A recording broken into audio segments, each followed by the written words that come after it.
and welcome to our dissection class. I'm Samantha from Twinkl, and today I'm going to be talking you through the dissection of a paper worm, frog and rat.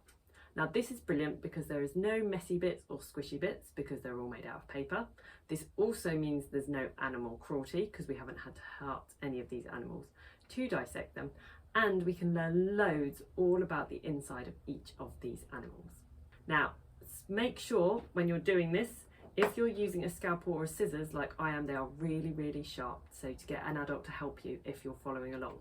And if you'd like to set up your animals just like I have done a just behind the scenes video as well, so you can see how I've prepped mine ready for dissection. Let's get started with our worm.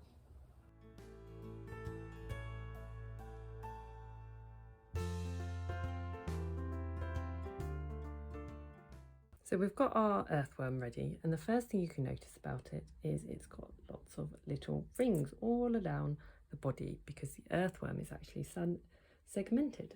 So it's called an annelid, which comes from Latin from little rings. So the earthworm is made up of about 100 to 150 segments, and the earthworm moves along by contracting and relaxing these segments. You might also notice on an earthworm that its skin is very moist, and that's because that's how it breathes. The earthworm's skin has to be kept moist to get oxygen in and expel carbon dioxide. So it is diffused directly into the earthworm's body. Let's take a look inside the earthworm. So I'm just going to carefully take off this top layer. Okay. And we can see inside our earthworm now. So if we look inside the earthworm, it's quite different from a human. However, there are some similarities. One important factor that all living organisms need is oxygen. So as we've already said, the worm gets its oxygen from the air, absorbing it through its skin. It's diffused here in the clitellum. So we can actually dissect the clitellum out. There we go. So that's the clitellum, which absorbs the oxygen, releases the carbon dioxide. Then this goes directly in the bloodstream. So you can see these blood vessels right next to the clitellum there. You can also see over here the heart. So earthworms have 5 pairs of aortic arches, which function like a human heart to pump blood around the body. So that's quite different from a human. However, you can still see it still has something to pump the blood around. So again, if we're careful here, we can take out the heart bit of the worm. Another feature a worm has, just like a human, is a brain. However, a worm's brain is a lot smaller than a human's. So this tiny bit here at the front, labelled number 5, is the brain of the worm. And the worm also has nerves. We have nerves all around our body, just like a worm does. So a worm just has a smaller number of nerves. So you can see the nerves are here, just further along the worm, but they would go all the way down the body of the worm to help with movement and senses. And so we can just carefully take out the nerves. So those are the nerves. What we can now see in our worm is its digestive system. What digestive system starts off at the mouth at the start, going into the pharynx. It then goes through the crop and into a gizzard, and then out through the intestine at the end. Food such as soil enters the muscular tube called the pharynx. So first of all, we start off with the mouth here. I can take that bit out. And then we've got the pharynx. So that's where the food goes in. Some earthworms actually project this tube out of the mouth to suck up soil. So believe it or not, earthworms actually eat soil, and earthworms are really important for the environment in the makeup of soil. Okay, so soil moves through the esophagus. We've already taken out the esophagus because that was surrounded by the heart, and it moves into the crop. While it's stored in the crop, which is just here, while it waits for the space to move into the gizzard. So if we just take that out there. So the gizzard uses sterns in the soil to help churn up the food into smaller pieces. So if you have a look carefully here, oh yeah, you can just see some of the soil that is currently in the gizzard. And so it's very long, so it takes all the way along the worm's body, all the way down to the intestines. The intestines are at the end here for the final part of digestion, and then where the nutrients from digested food can be absorbed and transported around the body. Just going to wipe up the soil here. Come out of the digestive system. The last part of our earthworm dissection is the reproductive organs. Earthworms are hermaphrodites, which means they have both male and female parts. However, most species still need a partner to mate, so the worms exchange sperm and have their eggs fertilised at the same time with their partner. So there is our earthworm dissection. So these are all our parts we've taken out, so I can put those back in our worm to dissect it all over again.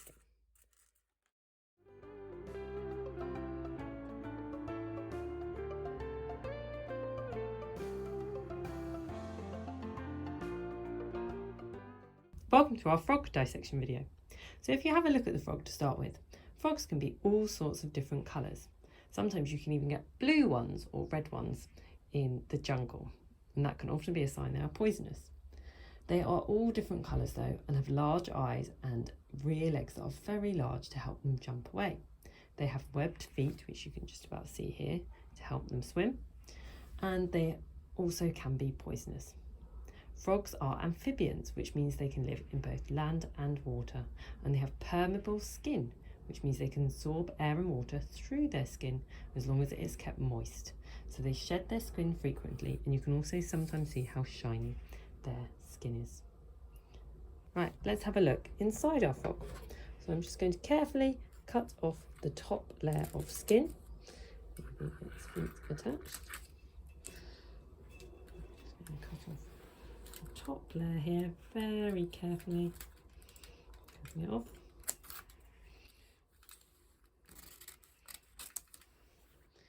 And then if we look,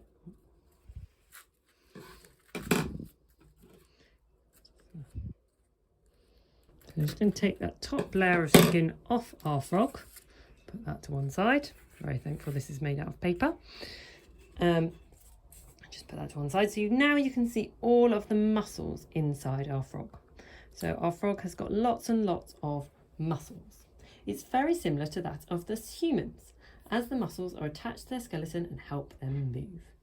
Many muscle structures are actually the same. One difference is how powerful the muscles are though, because a frog's rear leg muscles are much longer and much more power in comparison to its overall size than a human. And this is why a frog can jump so high. So now we've finished looking at the muscles, so you can see they're very, very similar to a human's. We're going to have a look at the next layer down.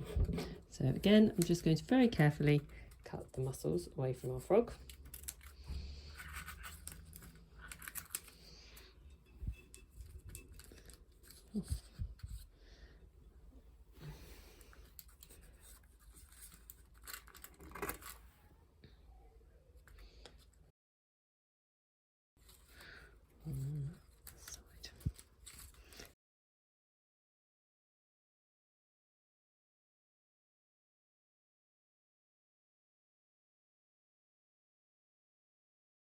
Now you can start to see some of the organs inside the frog as well as its skeleton.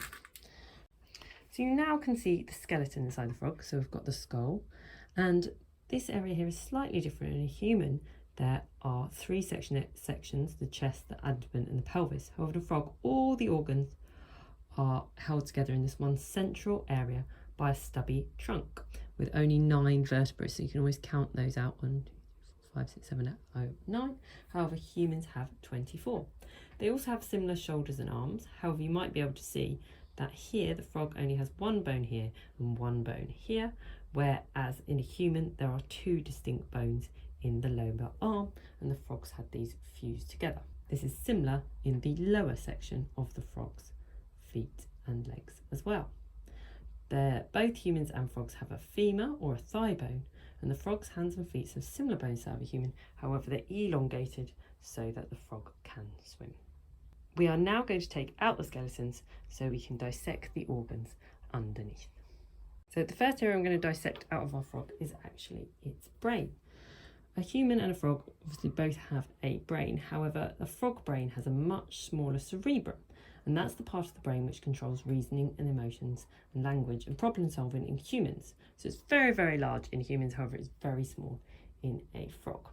The frog only has 10 pairs of nerves in its spinal cord, which goes down the spinal cord, normally through the middle of the vertebrae in the spine. However, a human has 30. So a frog has 10 pairs of nerves, whereas a human has 30. So we're just going to carefully remove the brain of the frog. So that is what the brain of the frog looks like.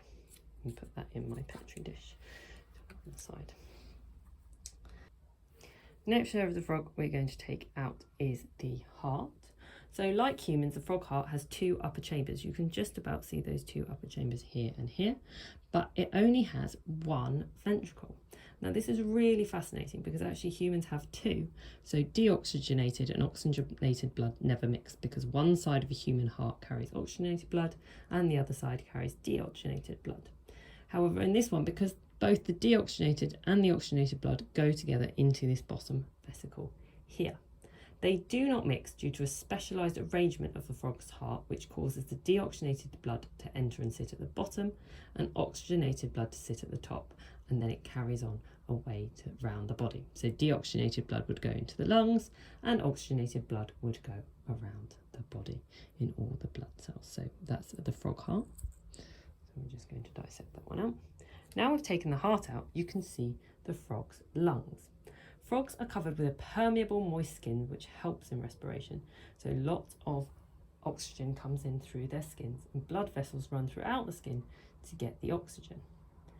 However, when it's submerged, you can also get oxygen from the water through the skin as well. A frog does not breathe through its skin alone. It also has very simple lungs that enter so you get oxygen in through 2 nostrils that go into these 2 lungs here and here. So we're just going to take those lungs out. So those are our frog's lungs. A frog also doesn't have a diaphragm. So if you look, you can't see any diaphragm in here.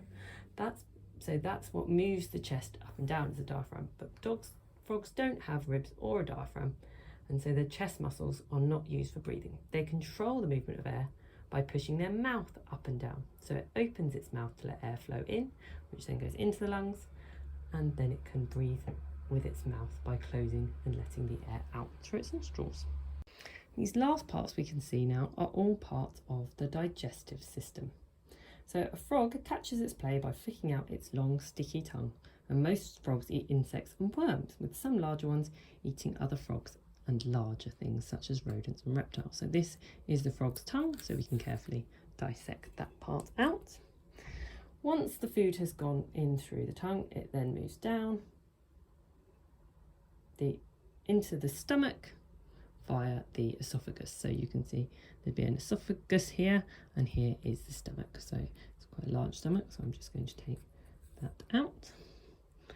And then frog also has a small intestine, which is number 9 here. The large intestine, so we're just going to carefully dissect that out here. And you can also see some other bits that are important in the frog's digestive system. So a frog has a rather large liver, which is this one here, number 4, so that's the liver, and it's also got a gallbladder, 6, and a pancreas. Those are those parts of the frog. Those are all parts important in digestion because they help make digestive juices and enzymes which dissolve the food, enabling it to be absorbed more easily into the body. At the end here, we've also got the bladder, number 11, and the cloaca, which is number 12. Interestingly, frogs actually let all liquid, so both liquid and solid waste, leaves the body from the same single orifice called the cochlea, which is Latin for sewer. So if those last 2 parts come out, then we have finished our frog dissection.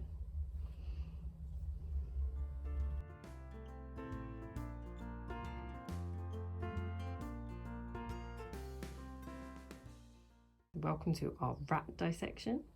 So a rat, as you can see here, is a mammal, so it's because it's got fur. It also has a long tail and whiskers. So it's got eyes, nose, pointy whiskers. It's also got very, very sharp teeth. The rat's teeth actually continually grow throughout their lives, so that's why they're constantly gnawing on things to try and keep their teeth shorter, because they just keep on growing. They are great swimmers and can hold their breath. They are remarkable creatures and can do so many amazing things. Rats live for about 2 years, and they have actually quite similar anatomical features to humans, which is why they are used in a lot of scientific research. Thankfully today, no rats are being harmed for our video.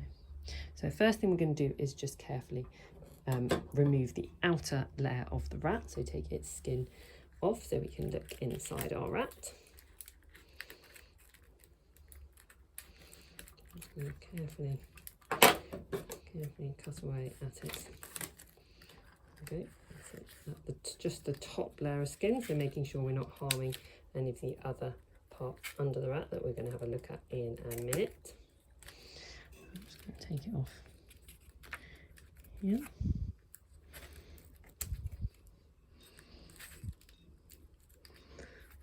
Carefully taking the top layer of the rat off. There we go, and then just pushing up. Watch out there, it's just a bit of paper. It's a bit of red paper's got caught in there. Poor rat, so just put that. Blood. So now you can see the muscles of the rat, which is again very similar to a human's, a bit like a frog's. All the muscles are attached to their skeleton via tendons, and these help with movement of the rat. So you can see all its muscles here, and they will all contract and relax, which helps the rat to move. So now we're going to take this muscular layer off so we can look at the organs and skeletons underneath those muscles. I'm going to take those off very carefully. This is a lot easier.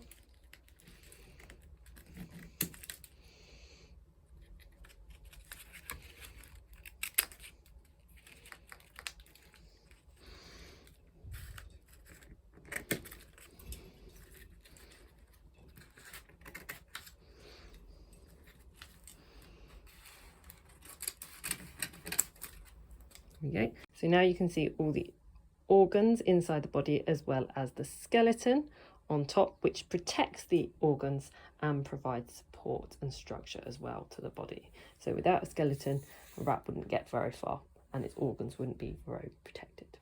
The rats again and humans have a very similar skeleton and specialised for being a four-legged animal. One key difference between a rat and a human skeleton is that rats have double the number of vertebrae compared to a human, and this is mainly because they have a tail full of vertebrae, and they also have an additional pair of ribs.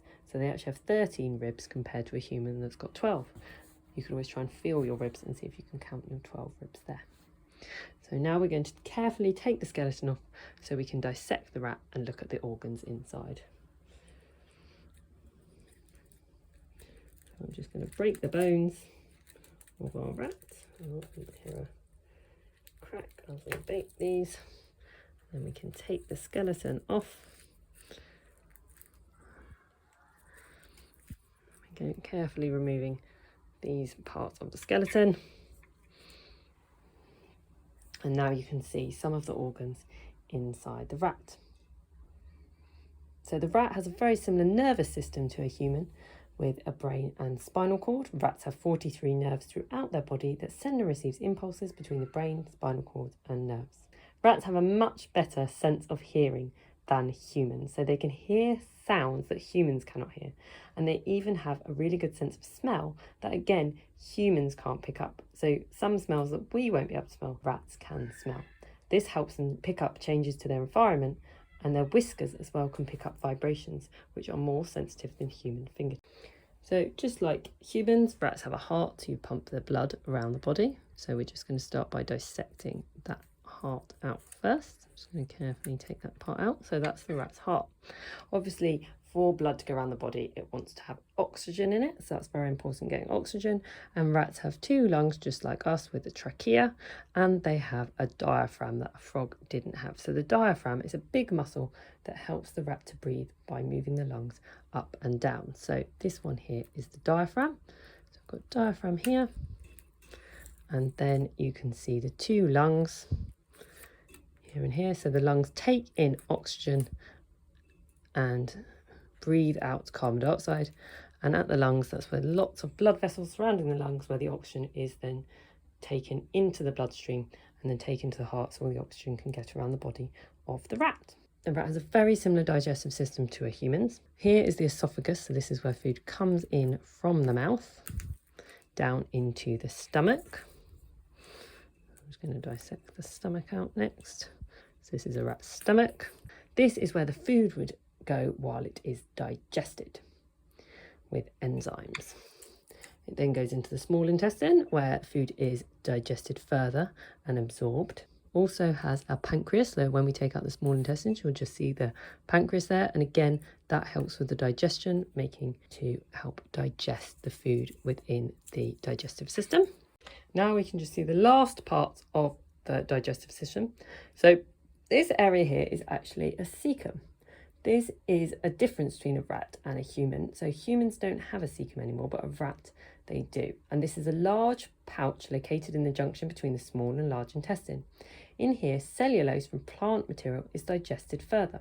This function no longer occurs in humans. So for us, we don't really have one anymore. It's just a dead end pouch in part of the large intestine, having shrunk over time as we no longer eat so much cellulose, but have moved to a meat and protein base. In the rat, however, it's much larger, as you can see here, because the rat's diet is mainly a herbivore. And then the last area we've got here is our large intestine. And that is our rat dissection. Thank you so much for watching our dissection video. I hope you learned as much as I did, because I found it completely fascinating, especially how different all the animals are inside and some of their similarities too. If you'd like to do your own dissection kit, there is one on the Twinkl website and the link is below this video. If you have liked this video, please do like and subscribe to our channel for more exciting videos, all from the Twinkl Home Education team. Thanks for watching, and we look forward to seeing you again soon.